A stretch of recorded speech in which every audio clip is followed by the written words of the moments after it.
What's up, everybody? It is Monday night, and this just means another episode.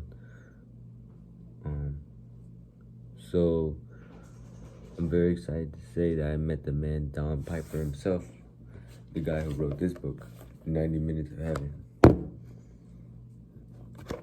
He was very compassionate. He was like such a, like, I don't know how to say it. He's just a nice guy. Not a nice guy, but he was cool. So he came to my church this last Sunday, and he came up and preached his story, and he talked about how he was going to church one day to go teach a Bible study, and he was going 45 miles down the road. 45 miles down the road, and then a truck that was going around 60 miles, ran over him, and he died. And the man died, and I never really heard this story before, but let's just keep going. And he died, and so basically he's pronounced dead by the police, and the police are just waiting for, I guess, these official guys to take the body to like officially consider him dead. But this pastor's there, he's like, yo, I gotta pray for this man. And the police is like, you're tripping, just pray for him here. And he's like, no, I believe God told me to go in the car, put my hands on him, and do it. And so he's all right. He goes. And he does that. Eventually, he does wake up, and he goes, police, yada, yada, boom. But the one thing, I was reading this book that I got, his most recent book, which I'm reading right now, I'm the 3rd chapter. It's called People I Met at the Gates of Heaven. Who is going to be there because of you? And I actually got it signed. Hold on, let me show you real quick. I'm very thankful, man. I won't. And then in a little bit, I'll share a little bit of the conversation I had with him. So yeah, he got it signed. Like, oh, that's incredible. Like, this man has his own movie written about his life, and this book has been sold millions all across the world, and I got to meet the man. I'm very grateful. I believe it's very divine, and I think it was a testament. The fact that I got this book for free, thank you, Miss Donna from church, and I got it signed and met the man, had a conversation. I really believe it was God showing his faithfulness and love, showing me, it's like, Luis, I'm putting this great man of God in your life because I believe you will be one too. You know what I mean? Like I got I'm part of it.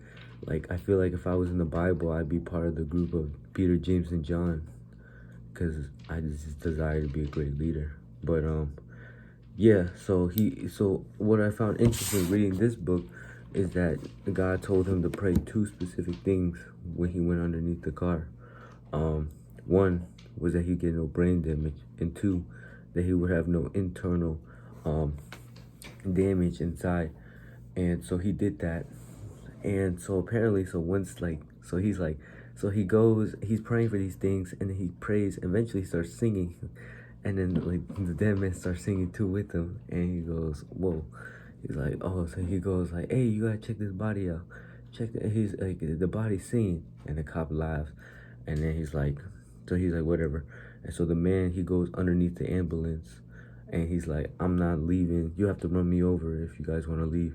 So the cop, out of you know what I mean? Just like, whatever, entertaining it.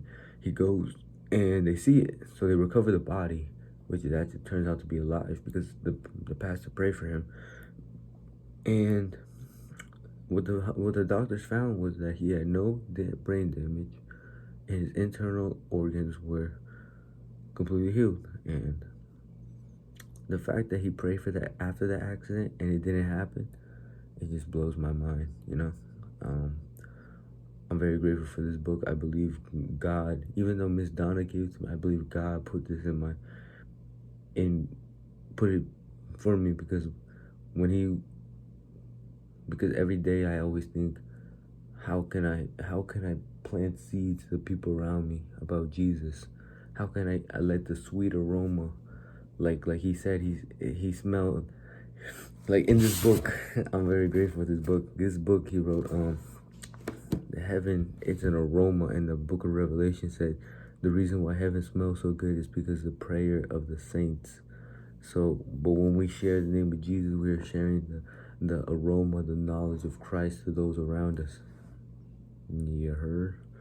And yeah, so I'm always, how can I share that aroma with other people? And so, like, I was thinking that, I was like, man, as he's telling this story, because he elaborated on the people he met, and I'm saying Miss Donna, and she just gave me one, and I'm very grateful. I believe God gave me this book, and I'm going to finish it. And even though I haven't finished it, I just gotta share what I have. So now I'm at the part where I just wanna well, I had a conversation with him, and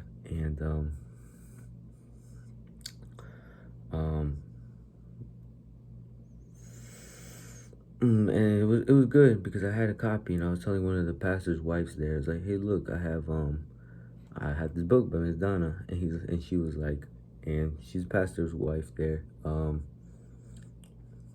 not the pastor, like the lead pastor, but the one that helps out. And she met the man before, and she's like, oh, do you want to get signed? I'm like, yeah, sure. He said, oh, I'll go ask for you. And so he goes to walk out, and he goes up to him and says, hey, can you please sign your book?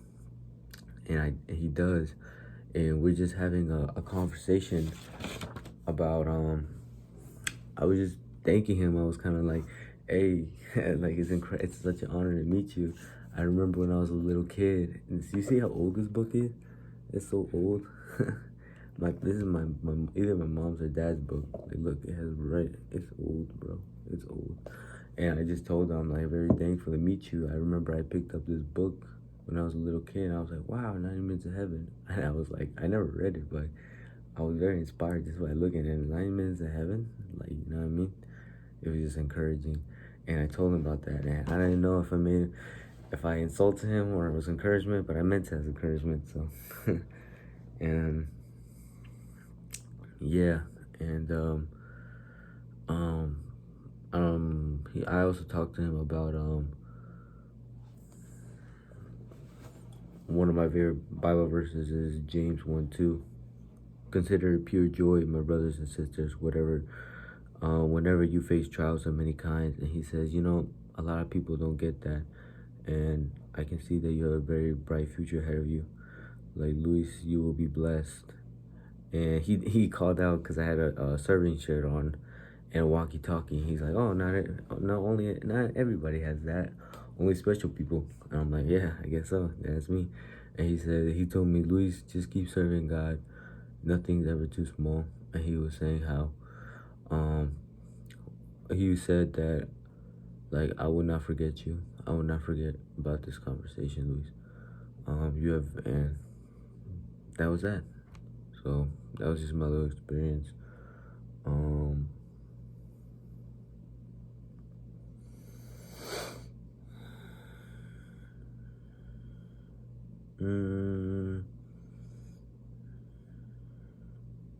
Yeah, that's it. Thank you guys for watching, and have a blessed Tuesday. It's 12 o'clock. Bye.